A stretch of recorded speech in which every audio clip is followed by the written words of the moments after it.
என்ன இந்த இட்லி இப்படி கலராக இருக்குன்னு பார்க்குறீங்களா? இது ஒரு அருமையான ஹெல்த்தியான ஒரு ரெசிபி தான். இதை எப்படி செய்யலாம்னு பார்க்கலாம் வாங்க.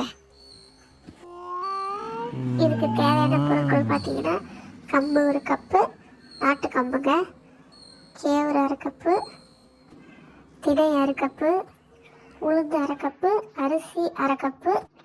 காலையில் ஊற வச்சிங்கன்னா சாயங்காலம் 3 மணிக்கு அரைச்சா சரியாக இருக்கும். இட்லிக்கு நல்லாயிருக்கும், தோசைக்கு அதை விட நல்லாயிருக்கும். ட்ரை பண்ணி பாருங்கள்.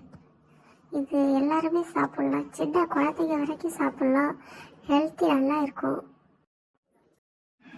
இதுக்கு தேவையான பொருட்கள் பார்த்தீங்கன்னா, கம்பு ஒரு கப்பு, நாட்டு கம்புங்க, கேவரு அரை கப்பு, திணை அரை கப்பு, உளுந்து அரை கப்பு, அரிசி அரை கப்பு.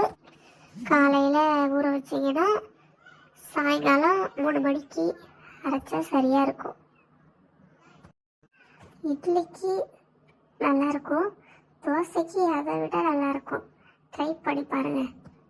இது எல்லாருமே சாப்பிட்லாம், சின்ன குழந்தைங்க வரைக்கும் சாப்பிட்லாம். ஹெல்த்தி நல்லா இருக்கும். அதை வீடியோ எடுக்க முடியல. இதுவே இந்த மாதிரி யூஸ்ஃபுல்லான டிப்ஸ் நிறைய வரும். அதுக்காக நம்ம பேஜை ஃபாலோ பண்ணிட்டு லைக் போட்டுருங்க, சப்ஸ்கிரைப் பண்ணுங்க. தேங்க்யூ.